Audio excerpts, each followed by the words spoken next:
Yo, what's up? My name is Patrouski, and today I want to make a video doing a quick recap of all the major updates to PokeMMO in 2022. If you're coming back to the game in 2023 for Johto or for any other reason, hopefully this is a great way to recap you on all the major things that have happened, at least in that 1 year. Now, the best way to do this in the most condensed form is just by covering all of the update logs, and I'll try to add any other sorts of bits of information that I have while covering it. But let's go ahead and jump into it. The first update post was implementing the Lunar New Year event for 2022 on January 31st, 2022. This just brought back the reoccurring Lunar New Year event, which brings back shiny charms and everything into the game. No crazy permanent changes were made, but there are a couple things to cover. The Nyan Hood and the Shiny Nyan Hood were added to reward players who performed very well in the event. The top 50 players got them. The Golden Tiger Mask was added as the gift shop RP vanity for the event. The Red Dragon Particle Effect was also a gift shop RP particle effect vanity. And then most importantly, dumplings became edible. And then we had a little bit of a break, and on June 8th, 2022, we got probably one of the biggest updates that PokeMMO has ever had in its 10-year history. Let's try to cover it. PokeMMO's 10th anniversary event, part 1. Now, not only was this an in-game event, but it also added tons of permanent features, including PokeMMO coming to iOS. PokeMMO had already been on Android for some time before this, but it had a lot of complications making its way over to iOS due to the way they handle their app store. PokeMMO on iOS is fully functional today, but there are still a few hiccups. You do have to reinstall the game pretty constantly to be able to get updates. And in my opinion, it's pretty annoying to install, but if that's your only option to play on mobile or to play the game at all, definitely worth going through it in my opinion. Rotation battles were also added. These are mostly just a fun other alternative method to do some PvP battlings, not in a queue-based system, but just for fun with friends. Move pools were drastically changed and updated to Gen 8 from 5, including changes from BDSP and Legends Arceus. A lot of the new moves are summarized here in this document, which all of this stuff will be linked down in the description below. There's a lot to cover here. I'll try to cover the most important ones. Now, there's tons and tons and tons and tons of move changes here, but some of the most important ones were Machamp getting access to both Drain Punch and Mach Punch. This actually brought him up to OU temporarily, competing with Conkeldurr. There's also a Scyther move change. Him getting access to Close Combat made him much more of a threat in the NU tier, especially with an Eviolite. And alongside Scyther getting access to Close Combat, Scizor got access to Close Combat as well, which was a big deal because previously its best fighting type move and a move that it would actively run in competitive play was Superpower, and Close Combat is generally seen as just better. This made one of the strongest Pokemon in all of OU, I believe it was ranked 2 most played at the time, even stronger. But that's all I'm going to cover for the move pools. If you want to see it all in depth, once again, it will be linked down in the description below. Randoms PvP was also added, I believe, this year or in the previous year, and they added Gen 4 Pokemon to that selection of Pokemon, which was previously excluded for a while for balancing reasons. Getting around Rotom Wash and Garchomp is pretty tough in randoms. Honey trees were slightly buffed to allow you to slather multiple pieces of honey alongside them to get multiple encounters, up to 3 Pokemon per tree. A huge quality of life update for shiny hunters was that from now on, using Sweet Scent without enough PP will now prompt it to replenish with an available item. I'll show you guys what that looks like in game really quick. So prior to this update, you'd have to have both your Sweet Scent and your Leppa Berries keybound, and then you would use your Leppa Berries to replenish the Sweet Scent move on your Pokemon. You have to go through this sort of screen here. Now, after this update, you no longer need your Leppa Berries keybound, which saves a hotkey slot, which is nice. And then you can also just click your Sweet Scent, and you'll see this message pop up asking you whether you want to use Leppa Berries or not. You would select the first option. You would use 3 Leppa Berries to heal all of your PP, and you would just keep shiny hunting, just pressing the same buttons over and over again. This was a very nice quality of life change. They then properly implemented the Rock Smash HM into Unova, whereas before it was vacant. Ability pills now show available selections before changing the ability. This added clarity and selection to the UI. More information was added when hovering over particle effects on Pokemon summary screens and the item itself. We then move on to some balancing changes. This was a huge one. Multi-hit moves no longer have multiple chances to flinch, combined with an item that causes flinching, example, King's Rock. This was huge because people were abusing King's Rock Cloister to essentially hit something 5 times with a move that had a chance to flinch, and then that would give essentially a 50% chance to flinch the opposing Pokemon, and that was very uncompetitive and unfun and RNG reliant. That was here patched. They lowered the price of the Pokédoll and Honey, just for balance and reasons, pretty simple stuff. And then in randoms matchmaking, players who lose against opponents which have a ranking of at least 75 points lower than them will now have their ELO losses halved. This was a big deal because high-ranked randoms players would occasionally lose to much lower-ranked ones because of the way the queuing system worked, and they would lose a ton of ELO due to that, and that was a huge issue. Since high-ranked players play against low-ranked players all the time in PokeMMO due to the queue system, it was essentially causing high-ranked players to have to grind and win like 10 games versus lose 1 game just to be able to gain ELO. Many balls for catching Pokemon got rebalanced on this update, and this changed a ton of things and changed the best ball for certain situations. A couple of these went on to get rebalanced later on, so take these numbers now with a grain of salt. We can see that the Nest Ball was buffed and the price went up. This Pokeball is not very useful, so don't need to worry about it too much. The Dive Ball, 2.5 times bonus now applies to water/fishing as well as diving, making Dive Ball occasionally the best Pokemon for certain catch events, or Pokeball for certain catching water type Pokemon if you're fishing. It's pretty decent. 2.5 times is generally seen as the best bonus you'll see, aside from 4 with Timer Ball. We'll get to that in a quick sec. The capture rate of Timer Ball, this is probably the most important Pokeball that got changed, is now 1 plus turn count times 0.3. Now, this is a very complicated formula, I know. But essentially, this allowed Timer Ball to reach a 4 catch rate on the 11th turn. And at the time of release, I believe it was reaching around a 2.5 catch rate, which is similar to Repeat Ball on turn 4 to 6 or so. And it got a price decrease from 900 Pokeyen to 800, making Timer Ball the best Pokeball for Dittos for a short amount of time. This did end up getting changed, and Dust Ball is now the best ball for Ditto, so don't go out there catching without watching the rest of this video. Quick Balls got a pretty cool buff, making the capture bonus 5 times if used on the very first turn, making Quick Ball a really cool option for quick catches, but a bit pricey.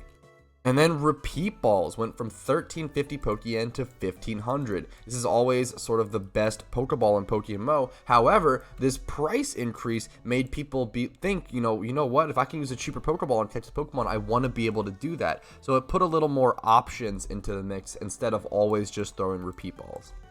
They increased the amount of Pokeyen able to send via mail from 20 million Pokeyen to 2 billion. I assume this limit was in place before to prevent people being scammed or hacked and had all of their wealth transferred, but some people just needed to transfer large amounts of money between alt accounts sometimes, and this was a little too low, 20 mil. They also retroactively added a triggerable animation to a Vanity, the UFO hat, causing it to spike in price at the time. Now on to the notable bug fixes from that update. Duplicate items are no longer shown in the character customization vanity selection window. This is a huge change because when selecting your customization, your vanity stuff, there would be like 10 Q hats or 10, whatever it may be, just repeats of vanities, and that was really annoying to scroll through.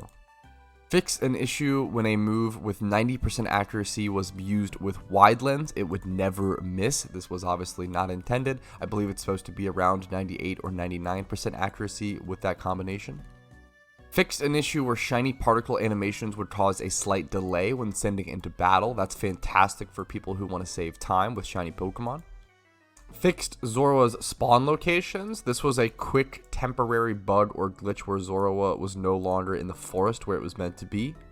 And then on June 12th, 2022, we got an extension of this update, another changelog, and this brought about this change. The GTL and PC now allow searching for shinies and secret shinies. So if you don't know, this was how they essentially hinted at or tipped at, hey, we added secret shinies to the game. This was thought to be the case and kind of thought about, and then it was finally seen on the GTL and confirmed by the devs here. So a new type of shiny was added to the game. A couple of things were added this year to the game: alpha Pokemon and secret shinies. If you Google secret shinies explained and alpha Pokemon explained, my 2 videos should pop up.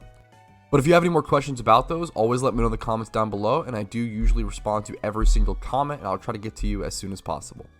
Another really nice understated quality of life change is the last used item is now automatically navigated to in the item battle menu. This is super nice. Being able to farm a Pokemon like Ditto, previously you'd have to constantly scroll down to your repeat balls if you had many types of Pokeballs, but now you could just use the last used item. This was a huge quality of life change.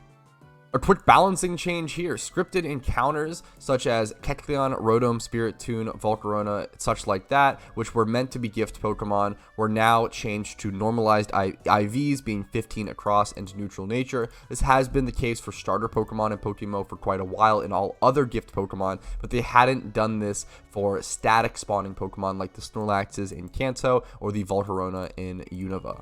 It's also important that now they cannot be shiny. Now, not to be a conspiracy theorist, I believe this change was made because I put out a video showcasing that you could technically shiny hunt for Volcarona with that said static spawn. I wasn't sure if it was intended or not, but I think them removing it kind of implies, hey, that wasn't meant to be the case. Oops. And then we had one of the craziest glitches we'd ever seen during shiny hunting, and everybody kind of had to stop shiny hunting during this time because this was very scary. It says fixed hordes being able to damage themselves through AoE moves, example Surf. This was insane. I saw many Pokemon lose shiny Pokemon through all of a sudden hordes were now damaging themselves with moves like Surf or Discharge or other sort of EQ, Earthquake, etc. Stuff like that is supposed to just not work like that in a PVM battle, in a wild battle. Now, obviously, as the player, if you Surf in a double battle, you're hitting your teammates and you're hurting them, but that is not how it's historically worked in wild battles, and for whatever reason, that change, that bug happened, and people lost shinies. Thankfully, it's now fixed. And then moving on to the next changelog post, we have June 24th, 2022 with the PokeMMO 10-year anniversary event, Part 2. This update obviously brought the 10-year anniversary event itself to the game, which lasted 14 days, and you were able to defeat Elite Four members and gym leaders to collect anniversary chests and medallions to later on redeem for chests. There was this special fight where people would actually get one Alpha Kanto starter, and that's how they were first introduced into the game. That's what the exclusive Alpha starter is that's mentioned right here, and you get a particle effect and a golden anniversary chest for defeating this boss of the event. We also got the Kanto starter vanities from this event, aka the Fire Dragon robes, the Poisonous Flower hat, and the Giant Turtle shell. Here we see the Venusaur hat. And the Fire Dragon robes are on here as well, and the Giant Turtle shell, but it's kind of hard to see from this angle. It's important to note that these were gift shop RP vanities only. Now, this was a big deal. Shiny Charms actually returned for this event. So for the first time ever, Shiny Charms were brought back during an event that wasn't just the Lunar New Year event. This greatly shook up the economy. Shiny Charms were around upwards of 1 million Pokeyen before this event dropped. So they desperately needed to be reintroduced into the game, and this event did that seamlessly. This update also introduced the ability patch, which allowed you to apply a hidden ability to starter Pokemon only, excluding Blaziken, since Speed Boost was sort of exempt from the game from the start. But this was rewarded by finishing a region OT Dex, and this essentially gave a reward for people who completed the Pokedex. This was very cool. So here we see players who have completed the regional OT Dex can claim one ability patch from each of these locations. Kanto from Professor Oak, Hoenn Professor Birch, Unova Professor Juniper, and Sinnoh Professor Rowan's lab, of course. Please note the item given will correspond to whichever starter you chose in the region. So if you chose Bulbasaur, you'll get a grass patch. If you chose Tepig and Unova, you'll get a fire patch there, etc, etc. A lot of abilities were also added to the game with this update, such as the competitive ability. Most importantly, Melodic gained access to it, which that was a big deal, giving it a different alternative ability to be able to use in competitive play that was equally as a threat as Marvel Scale. The Snowplow ability was added, which essentially is Slush Rush for PokeMMO, and this was only given to Beartic. This was really cool. Love seeing a buff to Beartic, and this wasn't currently in the game yet, giving a small buff to Hail users. And the reactive gas ability was added. This is probably the most important one, funnily enough. So reactive gas suppresses all other abilities on the field, and this ability was given to coughing and wheezing. Now this was the most important ability for two reasons. For PvP and for shiny hunting. There's actually two reasons why it was important for shiny hunting. In PvP, wheezing immediately shot up from low tier NU all the way up to high tier to mid tier OU and is still in that mid tier OU to this day. Reactive gas wheezing is very good. It's especially good in doubles when you're able to use that reactive gas wheezing to cancel out a negative ability one of your Pokemon might have, such as Truant Slacking, and then also being able to hurt your opponent by disrupting them as well. Now, reactive gas affected shiny hunting in two ways. Now, if you wanted to shiny hunt coughing, you needed an imprisoned Pokemon with self-destruct because the damp ability would no longer stop coughings from self-destructing. If at least one of them in the horde had reactive gas, it would cancel your damp ability. Many people lost shiny coughings due to this, unfortunately. The second change was that now the best way to shiny hunt Zorua was to use a reactive gas wheezing to cancel its illusion ability so that you could see it within the battle. This saved a whole turn of combat every single encounter when shiny hunting for Zorua. And they also note here that Blaziken and all their hidden abilities were removed because speed boost would be too broken for PokeMMO. On to bug fixes. I'm going to skip a lot of these, but I'll try to cover all the notable ones. Whenever servers are shutting down, matches in matchmaking are now automatically ended as a draw if the shutdown commences while the match is in progress. This is obviously nice and fair, good to see. And then we have two notes. Monsters with the alpha attribute may breed with each other to pass their attributes. If one parent lacks the alpha attribute, their parent will not inherit it. And the hidden ability attribute will be inherited by a child if the child matches the evolution line of the parent which has it. And then if we scroll down, we do have another section of this changelog. Alpha swarms have been spotted in the wild. Now this happened on July 1st, 2022, so some time after this initial post. Around 1 full week or 7 days after the initial post, alpha swarms were released. They're mini bosses that were captured once per player for the rest of the event. If they're fainted, they'll respawn until you catch them. And this wasn't the full implementation of alpha swarms that we have today. This was actually them testing alpha swarms. This was essentially one 24-hour IRL period. There would be one random alpha swarm every single day in PokeMMO. Only one swarm for an entire day, and you'd have to log on, go catch it, and it was a 1x31 guaranteed, not 2x31 like we see today. And it was a very cool experimental period. And server queues were probably the worst I've ever seen during this because everyone was trying to log on and get those alphas. It was very, very hype.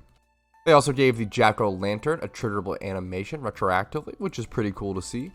And here we have some bug fixes. I'll point out any important ones. They also acknowledged there was a known bug where it was impossible to acquire the Unova and Sinnoh ability patch for the current time. I believe this is now fixed. You should be able to achieve all patches, but if I'm incorrect, let me know in the comments down below. And if we scroll down, we see a post on July 8th, and this was the end of the event. So the main event is now over, and some players have expressed concern regarding the anniversary medallions as they did not immediately become exchangeable for chests after the event expired. And this essentially explained as a little bit of a TLDR, the event was over, but these event specific items, anniversary medallions, were still in people's inventory. And this explained, hey, during the next server maintenance, we will exchange them at a rate of 7-to-1. And this kind of went under the radar, and I had to make multiple videos calling this out, saying, hey guys, medallions are way too cheap right now. These are going to turn into 7 chests. You might want to stock up, etc., etc. And the economy fluctuated back and forth during this period. Now we move on to October 14th, 2022. This was a huge, long break, hiatus that they took from June or July or so all the way to October. People were really worried that they were never going to consume their anniversary medallions. But we see here the PokeMMO 10-year anniversary event part 3. Now the event was over, but they still had some loose ends to tie up and updates to fix. And this is when alpha swarms were officially brought into the game.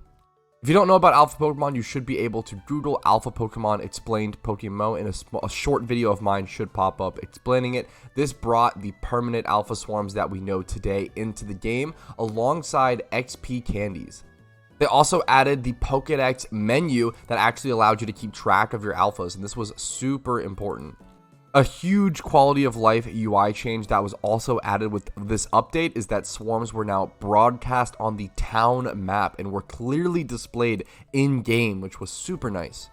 Prismatic Pearls and the Prismatic Pearl Consumer were also added to the game at this time.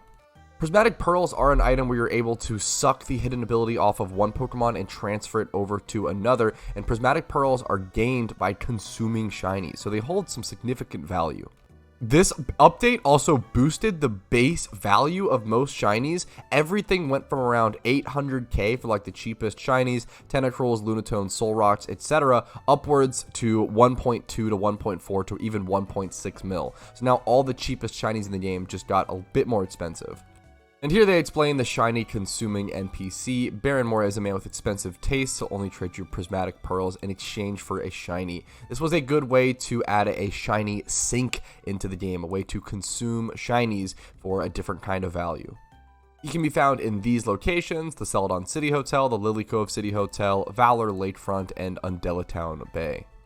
Some more huge items added to the game in PokeMMO in 2022 were the Assault Gear, aka the Assault Vest from Pokemon if you're familiar with that, boosting the holder's special defense by 50%, but preventing them from using status moves or non-attacking moves. The Training Link was also added, replacing the Amnesia Brace. The Amnesia Brace was an outdated item. The Training Link is very similar, but has some other alternative uses.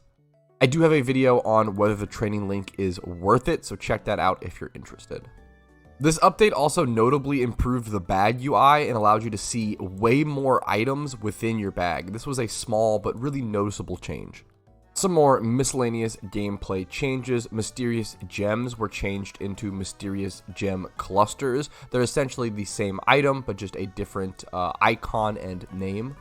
They made alpha monsters glow more. That's pretty important. And they did increase the maximum price in the GTL for rare stackable items, which is nice for those older Xmas presents or older sealed product going up in price. The brown and gray werewolf masks also got slightly refreshed, it says, but honestly, I don't think anybody really noticed this change too much in my opinion. And here we have some small technological changes or performance changes, nothing really important of note.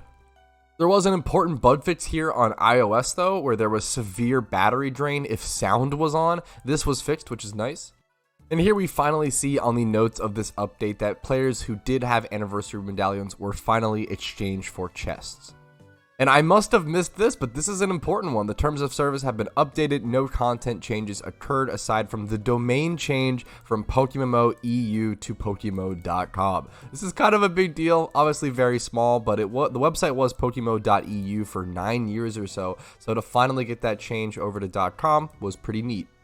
During this update, it was also important to note that they actually disabled your ability to buy shiny Pokemon and the gray werewolf masks because they didn't want people to be able to snipe them because of seeing the update and then be able to, sell them off for obviously quick sniping, as they say. Shinies especially definitely all went up in value, so that one made a lot of sense. I believe if your shiny was like delisted off the GTL after this update, so you wouldn't get sniped, which was very kind of them.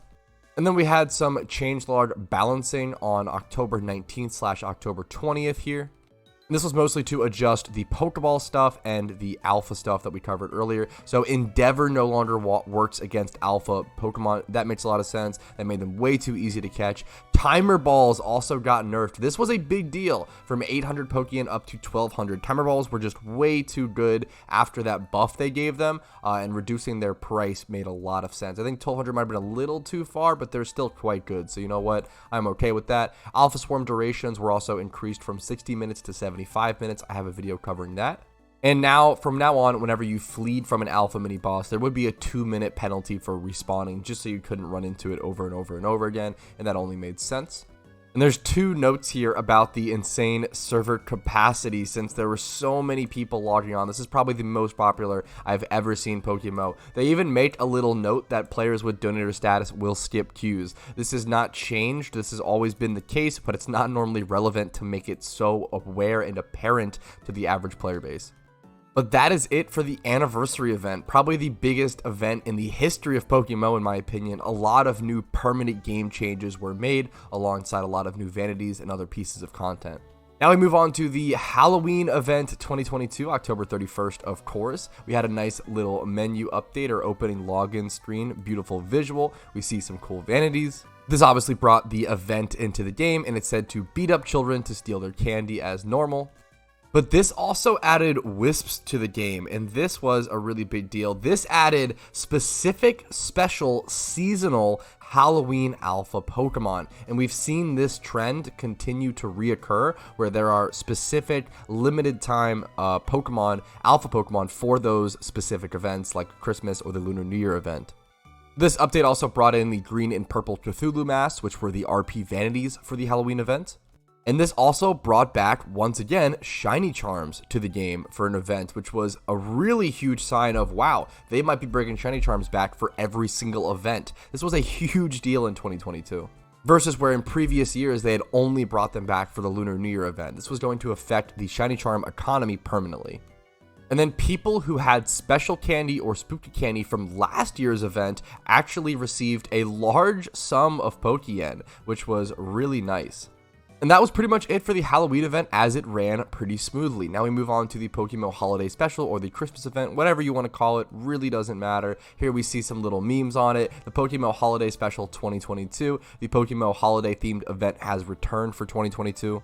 And this brought back the same old Christmas themed event or holiday themed event, Twist Mountain. It's a co-op event, of course, as per usual. And this brought back Xmas presents and Santa presents. This brought back the Starlight Bobble Hat, which was a reward for reaching top 50 players on the high store board. This is the same to the Nyan or Shiny Nyan hat as from the Lunar New Year event. And here we see Lost Presents, which operated in the same way as Wisps, and these were a way to attain limited time, Christmas only, special alpha Pokemon. This update once again added another permanent feature to PokeMMO, and this was a big deal. This brought lures into the game, and lures are a pretty huge change for any shiny hunter or anyone trying to catch starter Pokemon or any sort of rarer Pokemon in PokeMMO. I definitely recommend checking out my lore video. I believe it's called something like I tested everything about lore so you don't have to. This turned out to be probably one of the better updates to PokeMMO. I think when we got lures, people were all really concerned, people really skeptical, myself included. I thought, why do we need this? What's the point of this? But it turned out to actually be an incredible update in my opinion. Added an extra Pokeyen sync to the game while also adding other benefits and increasing very, very slightly the shiny rate of fishing encounters or other single encounters. But it was a big change because from this point onward, you would need to use lures to encounter wild starter Pokemon or things like Togepi and Rotom, as they talk about here, these lore exclusive encounters. This also brought in the glistening blue and purple wings and the legendary blue and purple robes. These were the gift shop RP vanities for Christmas. More permanent updates were added, more permanent items with the XP Re-Amplifier, which is essentially an XP all, if I'm not mistaken, sort of item that is a gift shop item that is account bound. Now, premium lures were also added, and these are also a gift shop RP bought item, but obviously they can be bought on the GTL as well. Premium lures, if you don't know, are really expensive and probably not worth it in my opinion. The effect is strong, but the price is extreme. And then funnily enough, that is actually everything. After the holiday special, we just go straight into the Lunar New Year event. Now, it is also important to note that they didn't do this in an update, but they did it in an announcement where they did confirm the announcement for Johto coming out in spring 2023. Right here, as we can see, Heart Gold, Soul Silver coming spring 2023. So I thought that was super important to mention in this video. This was announced October 14th, 2022, alongside that anniversary event, Part 3, I believe. That was probably one of the biggest months for PokeMMO ever. But hopefully that's everything, if not most things. Now, I know they don't always post all of the information in update log, so there might be things just within game that I'm missing. So if I missed anything, let me know in the comments down below. And if it's something important, I will heart react your comment or pin it so that everyone can see. Thank you guys so much for watching today. I really appreciate it. Hopefully this caught you guys up on all the important information coming back to PokeMMO or playing the game, whatever it may be today. Have a great day. If you like this video, make sure to like it physically on YouTube. It helps out tremendously. Consider subscribing subscribing for daily PokeMMO videos. I also stream Monday through Thursday at 12 p.m. EST here on YouTube and on Twitch. My Discord's linked down below. And if you want to go above and beyond and allow me to stay full-time making PokeMMO content, YouTube memberships, Twitch Primes, Twitch subs, PayPal, Venmo, all that stuff's linked down below. It does really help out, but it's not needed. Appreciate you guys. Have a great day. I'll see you later. Peace. Yo, what's up? My name's Patrouski, and if you're watching this, that means you watched until the very end of the video, and I want to say thank you so much for that. Hopefully, it was a positive asset on your day. And I want to say thank you to everyone's name who is listed here. These guys go above and beyond and are positive assets on my day and allow me to do what I do, trying to make the best PokeMMO content every day. Thank you guys so much for watching. Have a great day. Peace.